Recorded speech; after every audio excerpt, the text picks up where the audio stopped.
কালকের তো ক্লান্তি কি কেটে গেল আজকে সকালে? ক্লান্তি কাদের হয়? যারা কখনো কখনো কাজ করে, যারা সবসময় কাজ করে তাদের ক্লান্তি আর কি আছে। এটাই নর্মাল লাইফ আমাদের, সকাল থেকে উঠে রাত অবধি দৌড়ো। কালকে সকালটা ভালো ছিল, তারপর বিকেলে কিন্তু আপনি বাধাপ্রাপ্ত হলেন, আপনার গাড়ি ভাঙচুর হলো। তো হবেই, এখন হেরে যাচ্ছে, ভোট সব এদিকে চলে আসছে, একটা ভোটও আটকাতে পারেনি, পিসফুল ভোটিং হচ্ছে, যেটা বর্ধমানে কোনোদিন হয়নি সেটা হয়ে গেল, ওরা বুঝে গেল রেজাল্ট। তখন এই কী করবে, আমার গাড়িগুলোর উপরে রাগটা দিল, আর কিছু করতে পারেনি। ব্র্যান্ড দিলীপ ঘোষ জিতলো, কালকে জিতবে না বিজেপি জিতবে? এখন বিজেপির জন্যই আমার ব্র্যান্ড, বিজেপি জিতবে। হ্যাঁ, দিলীপ ঘোষ তো সামনে আছেই, লড়াই আমি করেছি, পদ্ম ফুলে ভোট দিয়েছে লোকেরা, নরেন্দ্র মোদী প্রধানমন্ত্রী হবেন।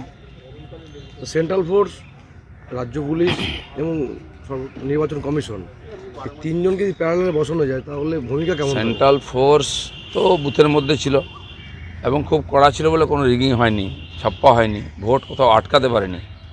দু একটা জায়গায় ইভিএম ডিস্টার্ব হয়েছিল বলে ভোট বন্ধ হয়েছিল, নাহলে সবসময় লাইন, সবসময় ভোট চলেছে। আমি একাধিক বুথে গেছি পিসফুলি, কয়েকটা জায়গা থেকে আমাদের এজেন্টদেরকে ঢুকতে দেওয়া হয়নি, মেরে বার করেছিল, সেগুলো দেখেছি আমরা, কিন্তু ভোট আটকায়নি। পুলিশের যা ভূমিকা থাকে পশ্চিমবাংলায়, তারপরে আজকে পোস্টিং দিয়েছে এখানে, আমার বাড়ির সামনে দিয়েছে, কিন্তু যেখানে যাচ্ছিলাম গণ্ডগোল হচ্ছিল, পুলিশ দাঁড়িয়ে দেখছিল, তাদের চমকাবার পরে তারা এসছে, কোনো রোল ছিল না, তাহলে এইসব গণ্ডগোলগুলো হয় না। আর নির্বাচন কমিশন আমরা রিপোর্ট করে গেছি, যারা বাইরে থেকে এসেছিলাম অবজারভার, তাদেরকে বলেছি, অনেক জায়গায় ফোর্স পাঠিয়ে চেষ্টা করেছেন। পরে যখন সন্ধ্যাবেলা আমাদের এজেন্টদেরকে বার হতে দিচ্ছিলাম, বেরোলে মারছে, তখন পুলিশ তাদেরকে অনেককে রেস্কিউ করেছে, সেন্ট্রাল ফোর্সের লোকেরা তারাও রেস্কিউ করেছে।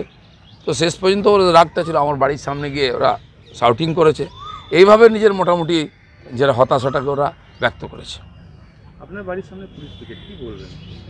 না, ওই কিছু লোক এসে চিৎকার চেঁচামেচি করেছিল বলে ওরা, পুলিশ তাদের কাজ করেছে, পাহারা দিয়েছে, কোনো দরকার ছিল না, জানি কত দম আছে।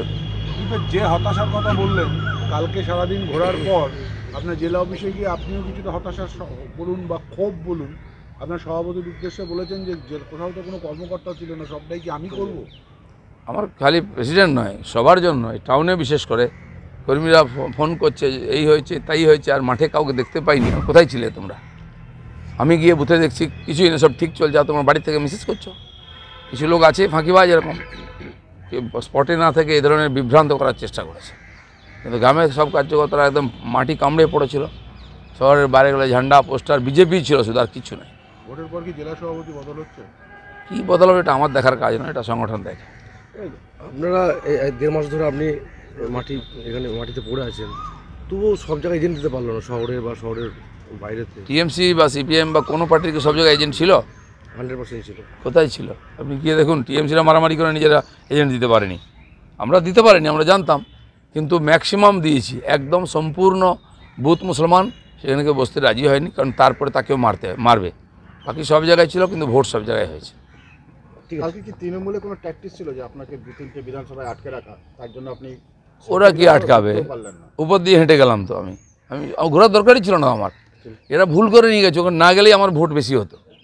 ওই বুথটা শেষে যেটা গণ্ডগোল না, ওরা নিজেরাই জানে না বুথটা কোথায় কী প্রবলেম, আমি জানলে তো যেতামই না। ডিস্টার্ব হলে আমাদের ভোট ডিস্টার্ব হয়, এরা রাজনীতি বোঝে না।